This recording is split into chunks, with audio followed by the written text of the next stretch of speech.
21. Ghazipur, 14th February 1890. Dear Sir, in my note of yesterday, I perhaps forgot to ask you to return Brother Sharat's letter. Please send it. I have heard from Brother Gangadhar. He is now in Rambagh Samadhi, Srinagar, Kashmir. I am greatly suffering from lumbago. Yours, etc., Vivekananda. P.S.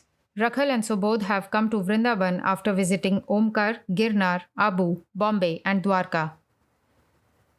22. Victory to the Lord. Ghazipur, 19th February 1890. Dear Sir, I wrote a letter to Brother Gangadhar asking him to stop his wandering and settle down somewhere and to send me an account of the various sadhus he had come across in Tibet and their ways and customs. I enclose the reply that came from him. Brother Kali is having repeated attacks of fever at Rishikesh. I have sent him a wire from this place. So if from the reply I find I am wanted by him, I shall be obliged to start direct for Rishikesh from this place. Otherwise, I am coming to you in a day or two. Well, you may smile, sir, to see me weaving all this web of Maya, and that is no doubt the fact. But then there is the chain of iron, and there is the chain of gold. Much good comes of the latter, and it drops off by itself when all the good is reaped. The sons of my master are indeed the great objects of my service, and here alone I feel I have some duty left for me. Perhaps I shall send Brother Kali down to Allahabad or somewhere else as convenient. At your feet are laid 101 faults of mine. I am as thy son, so guide me who have taken refuge in thee. Yours, etc., Vivekananda. 23. Salutation to Bhagavan Ramakrishna. Ghazipur, February 1890. Beloved Akhandananda, very glad to receive your letter. What you have written about Tibet is very promising, and I shall try to go there once. In Sanskrit, Tibet is called the Uttara Kuruvarsha and is not a land of mlechas. Being the highest tableland in the world, it is extremely cold, but by degrees one may become accustomed to it. About the manners and customs of the Tibetans, you have written nothing. If they are so hospitable, why did they not allow you to go on? Please write everything in detail in a long letter. I am sorry to learn that you will not be able to come, for I had a great longing to see you. It seems that I love you more than all others. However, I shall try to get rid of this Maya too. The Tantrika rites among the Tibetans that you have spoken of arose in India itself during the decline of Buddhism. It is my belief that the Tantras in vogue amongst us were the creation of the Buddhists themselves. Those Tantrika rites are even more dreadful than our doctrine of Vamachara, for in them adultery got a free rein, and it was only when the Buddhists became demoralized through immorality that they were driven away by Kumarila Bhatta. As some sannyasins speak of Shankara or the bowels of Sri Chaitanya, that he was in secret an epicure, a drunkard, and one addicted to all sorts of abominable practices, so the modern Tantrika Buddhists speak of the Lord Buddha as a dire Vamachari and give an obscene interpretation to the many beautiful precepts of the Prajna Paramita, such as the Tattvagatha and the like. The result of all this has been that the Buddhists are divided into two sects nowadays. The Burmese and the Sinhalese have generally set the Tantras at naught, have likewise banished the Hindu gods and goddesses, and at the same time have thrown overboard the Amitabha Buddha, held in regard among the northern school of Buddhists. The long and the short of it is that the Amitabha Buddha and the other gods whom the northern school worship are not mentioned in books like Prajna Paramita, but a lot of gods and goddesses are recommended for worship. And the southern people have willfully transgressed the Shastras and eschewed the gods and goddesses. The phase of Buddhism which declares everything for others, and which you find spread throughout Tibet, has greatly struck modern Europe. Concerning that phase, however, I have a good deal to say, which it is impossible to do in this letter. What Buddha did was to break wide open the gates of that very religion which was confined in the Upanishads to a particular caste. What special greatness does his theory of nirvana confer on him? His greatness lies in his unrivaled sympathy. The high orders of samadhi, etc., that lend gravity to his religion are almost all there in the Vedas. What are absent there are his intellect and heart, which have never since been paralleled throughout the history of the world. The Vedic doctrine of karma is the same as in Judaism and all other religions, that is to say, the purification of the mind through sacrifices and such other external means, and Buddha was the first man who stood against it. But the inner essence of the ideas remained as of old. Look at that doctrine of mental exercises which he preached, and that mandate of his to believe in the suttas instead of the Vedas. Caste also remained as of old. Caste was not wholly obsolete at the time of Buddha, but it was now determined by personal qualifications, and those that were not believers in his religion were declared as heretics, all in the old style. Heretic was a very ancient word with the Buddhists, but then they never had recourse to the sword, good souls, and had great toleration. Argument blew up the Vedas, but what is the proof of your religion? Well, put faith in it. The same procedure as in all religions. It was, however, an imperative necessity of the times, and that was the reason of his having incarnated himself. His doctrine is like that of Kapila, but that of Shankara, how far more grand and rational. Buddha and Kapila are always saying the world is full of grief and nothing but that. Flee from it. Aye, for your life. Do. Is happiness altogether absent here? It is a statement of the nature of what the Brahmos say. The world is full of happiness. There is grief, forsooth, but what can be done? Perchance some will suggest that grief itself will appear as happiness when you become used to it by constant suffering. Shankara does not take this line of argument. He says, this world is and is not, manifold yet one. I shall unravel its mystery. I shall know whether grief be there or anything else. I do not flee from it as from a bugbear. I will know all about it as to the infinite pain that attends its search. Well, I am embracing it in its fullest measure. Am I a beast that you frighten me with happiness and misery, decay and death, which are but the outcome of the senses? I will know about it, will give up my life for it. There is nothing to know about in this world. Therefore, if there be anything beyond this relative existence, what the Lord Buddha has designated as Prajnapara, the transcendental, if such there be, I want that alone. Whether happiness attends it or grief, I do not care. What a lofty idea! How grand! The religion of Buddha has reared itself on the Upanishads, and upon that also the philosophy of Shankara. Only, Shankara had not the slightest bit of Buddha's wonderful heart, dry intellect merely. For fear of the tantras, for fear of the mob, in his attempt to cure a boil, he amputated the very arm itself. One has to write a big volume if one has to write about them at all, but I have neither the learning nor the leisure for it. The Lord Buddha is my Ishta, my God. He preached no theory about Godhead. He was himself God. I fully believe it. But no one has the power to put a limit to God's infinite glory. No, not even God himself has the power to make himself limited. The translation of the Gandhara Sutta that you have made from the Sutta Nipata is excellent. In that book, there is another sutta, the Dhanya Sutta, which has got a similar idea. There are many passages in the Dhammapada too, with similar ideas. But that is at the last stage when one has got perfectly satisfied with knowledge and realization, is the same under all circumstances, and has gained mastery over his senses. Jnana Vijnana Triptatma Kutastho Vijitendriyaha. Gita 6th, 8. He who has not the least regard for his body as something to be taken care of, it is he who may roam about at pleasure like the mad elephant caring for naught. Whereas a puny creature like myself should practice devotion, sitting at one spot, till he attains realization, and then only should he behave like that. But it is a far-off question, very far indeed. Chinta shunya madainya bhaiksha mashananam panam saridvarishu swatantrena nirankusha स्थितिर भीर निद्रा श्मशाने वने वस्त्रम क्षालन शोषणादिरहितं दिग्वास्तु शय्या मही संचारो निगमांत वीथिषु विदाम क्रीडा परे ब्रह्मणि विमानमालम्ब्य शरीरमेतद् भुनक्त्य शेषान् विषयान् उपस्थितान् परेच्छया बालवदात्मवेत्ता यो व्यक्तलिंगो ननु शक्तबाह्यः दिगंबरो वापि च सांबरो वा त्वगंबरो वापि चिदंबरस्थः उन्मत्तवद्वापि च बालवद्वा पिशाचवद्वापि चरत्यवन्याम्. Vivekachudamani 538-40. To a knower of Brahman, food comes of itself, without effort.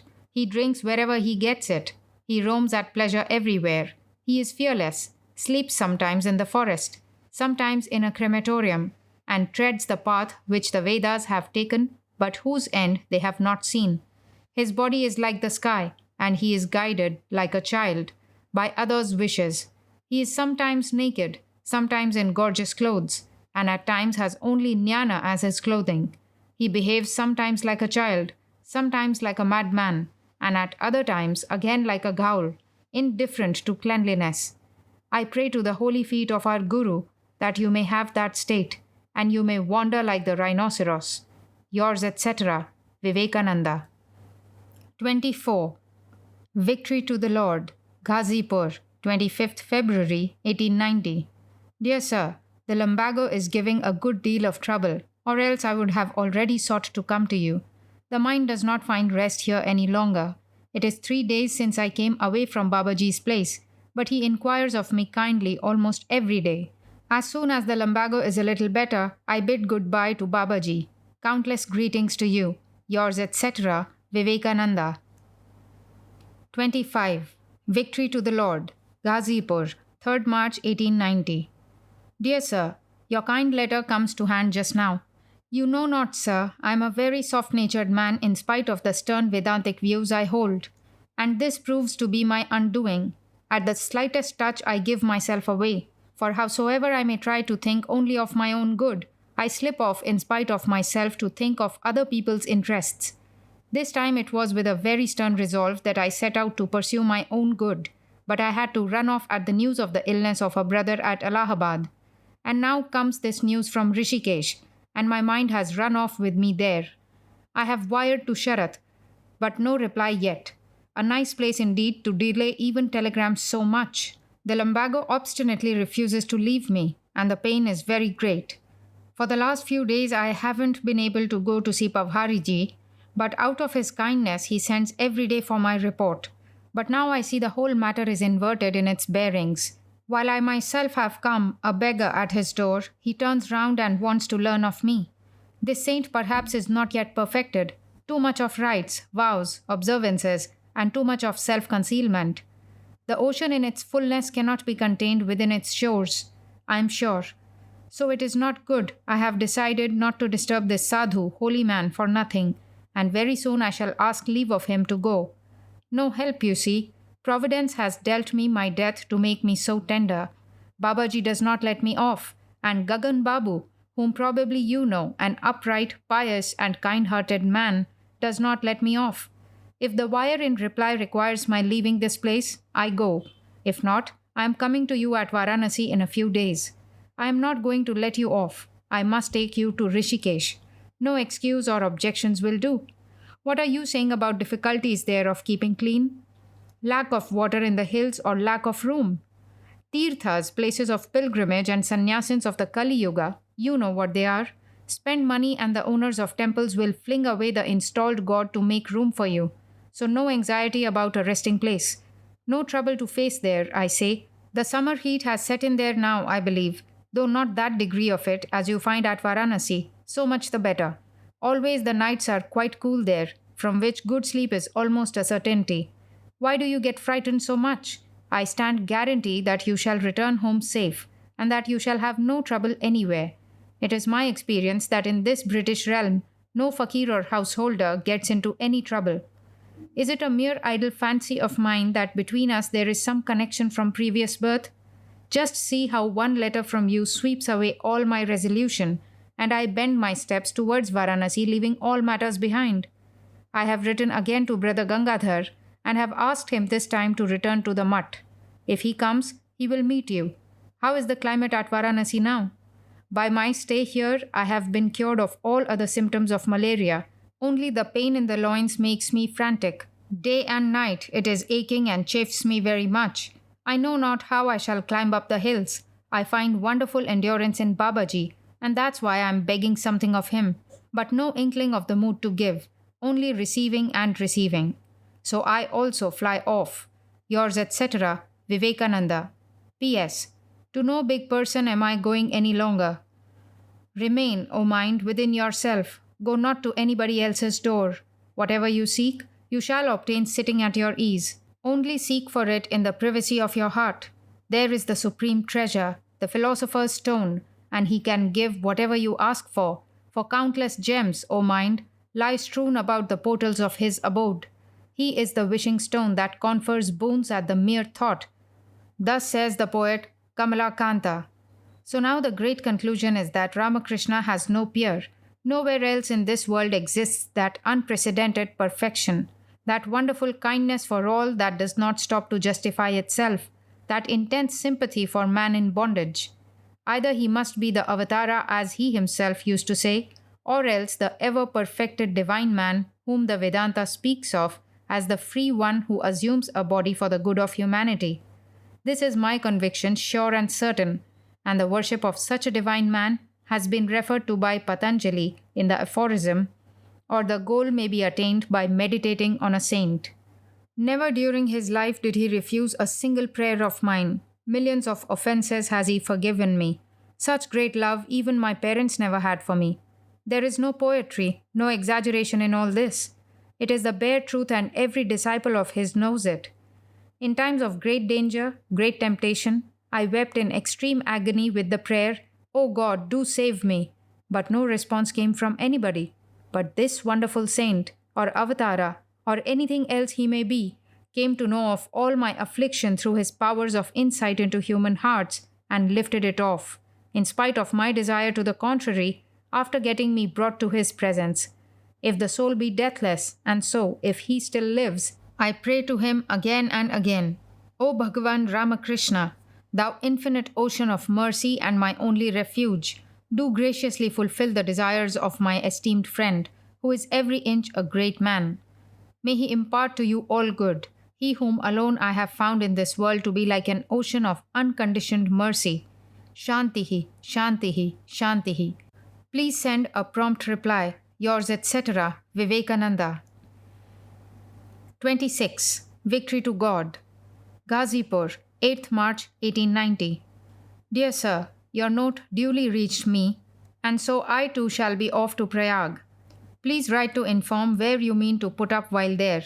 Yours, etc., Vivekananda. P.S. In case Abhedananda reaches your place in a day or two, I shall be much obliged if you will start him on his way to Calcutta. Vivekananda. 27. Salutation to Bhagavan Ramakrishna. Ghazipur, March 1890. Beloved Akhandananda, very glad to receive your letter yesterday. I am at present staying with the wonderful yogi and devotee of this place called Pavhariji. He never comes out of his room and holds conversations with people from behind the door. Inside the room there is a pit in which he lives. It is rumored that he remains in a state of samadhi for months together. His fortitude is most wonderful. Our Bengal is the land of bhakti and of jnana, where yoga is scarcely so much as talked of even. What little there is but the queer breathing exercises of the Hatha Yoga, which is nothing but a kind of gymnastics. Therefore, I am staying with this wonderful Raja Yogi, and he has given me some hopes too. There is a beautiful bungalow in a small garden belonging to a gentleman here. I mean to stay there. The garden is quite close to Babaji's cottage. A brother of the Babaji stays there to look after the comforts of the sadhus, and I shall have my bhiksha at his place. Hence, with a view to seeing to the end of this fun, I give up for the present my plan of going to the hills. For the last 2 months, I have had an attack of lumbago in the waist, which also makes it impossible to climb the hills now. Therefore, let me wait and see what Babaji will give me. My motto is to learn whatever good things I may come across anywhere. This leads many friends to think that it will take away from my devotion to the Guru. These ideas I count as those of lunatics and bigots. For all Gurus are one and are fragments and radiations of God, the universal Guru. If you come to Ghazipur, you have but to inquire at Satish Babu's or Gagan Babu's at Gora Bazar, and you know my whereabouts. Or, Pavhari Baba is so well known a person here that everyone will inform you about his ashrama at the very mention of his name, and you have only to go there and inquire about the Paramahamsa, and they will tell you of me. Near Mughal Sarai, there is a station named Dildar Nagar, where you have to change to a short branch railway and get down at Tari Ghat, opposite Ghazipur. Then you have to cross the Ganga to reach Ghazipur. For the present, I stay at Ghazipur for some days and wait and see what the Babaji does. If you come, we shall stay together at the said bungalow for some time and then start for the hills, or for any other place we may decide upon. Don't please write to anyone at Baranagar that I am staying at Ghazipur. With blessings and best wishes, ever yours, Vivekananda. 28. Salutation to Bhagavan Ramakrishna. Ghazipur, March 1890. Beloved Akhandananda, received another letter of yours just now, and with great difficulty deciphered the scribblings. I have written everything in detail in my last letter. You start immediately on receipt of this. I know the route to Tibet via Nepal that you have spoken of. As they don't allow anyone to enter Tibet easily, so they don't allow anybody to go anywhere in Nepal except Kathmandu, its capital, and one or two places of pilgrimage. But a friend of mine is now a tutor to His Highness the Maharaja of Nepal and a teacher in his school, from whom I have it that when the Nepal government send their subsidy to China, they send it via Lhasa. A sadhu contrived in that way to go to Lhasa, China, Manchuria, and even to the holy seat of Tara Devi in North China. We too can visit with dignity and respect Tibet, Lhasa, China, and all, if that friend of mine tries to arrange it. You therefore start immediately for Ghazipur. After a few days' stay here with the Babaji, I shall correspond with my friend, and everything arranged, I shall certainly go to Tibet via Nepal. You have to get down at Dildar Nagar to come to Ghazipur. It is 3 or 4 stations from Mughal Sarai. I would have sent you the passage if I could have collected it here, so you get it together and come. Gagan Babu, with whom I am putting up, is an exceedingly courteous, noble, and generous-minded man. No sooner did he come to know of Kali's illness than he sent him the passage at Rishikesh. He has besides spent much on my account. Under the circumstances, it would be violating a sannyasin's duty to tax him for the passage to Kashmir, and I desist from it. You collect the fare and start as soon as you receive this letter. Let the craze for visiting Amarnath be put back for the present. Yours affectionately, Vivekananda. 29. Ghazipur, 31st March 1890. Dear Sir, I haven't been here for the last few days and am again going away today. I have asked Brother Gangadhar to come here, and if he comes, we go over to you together. For some special reasons, I shall continue to stay in secret in a village some distance from this place, and there is no facility for writing any letter from that place, owing to which I could not reply to your letter so long. Brother Gangadhar is very likely to come, otherwise the reply to my note would have reached me. Brother Abhedananda is putting up with Dr. Priya at Varanasi. Another brother of mine had been with me, but has left for Abhedananda's place. The news of his arrival has not yet been received, and his health being bad, I am rather anxious for his sake. I have behaved very cruelly towards him. That is, I have harassed him much to make him leave my company. There is no help, you see. I am so very weak-hearted, so much overmastered by the distractions of love. Bless me that I may harden. What shall I say to you about the condition of my mind? Oh, it is as if the hellfire is burning there day and night. Nothing could I do yet, and this life seems muddled away in vain. I feel quite helpless as to what to do. The Babaji throws out honeyed words and keeps me from leaving. Ah, what shall I say? I am committing hundreds of offenses against you. Please excuse them, as so many misdoings of a man driven mad with mental agonies. Abhedananda is suffering from dysentery. I shall be very much obliged if you will kindly inquire about his condition and send him down to our mutt in case he wants to go there with our brother who has come from here. My Guru Bhais must be thinking me very cruel and selfish. Oh, what can I do? Who will see deep down into my mind? Who will know how much I am suffering day and night? Bless me that I may have the most unflinching patience and perseverance. With countless greetings, yours etc., Vivekananda. P.S. Abhedananda is staying in Dr. Priya's house at Sonarpura. My lumbago is as before. Vivekananda. 30. Salutation to Bhagavan Ramakrishna. Ghazipur, 2nd April 1890. My dear Kali, Abhedananda. Glad to receive your letter as well as Pramada Babu's and Babu Ram's, Premananda's. I am doing pretty well here. You have expressed a desire to see me. I too have a similar longing, and it is this that makes me afraid of going. Moreover, the Babaji forbids me to do so. I shall try to go on a few days' leave from him, but there is this fear that by doing so I shall be drawn up to the hills by the attraction I have for Rishikesh, and it will be very difficult to shake it off, especially for one weak-minded, you see, like myself. The attack of lumbago too will not leave me on any account, a botheration. But then I am getting used to it. Please convey my countless salutations to Pramada Babu. His is a friendship which greatly benefits both my mind and body. and I am particularly indebted to him. Things will turn up some way, anyhow. With best wishes, yours affectionately, Vivekananda.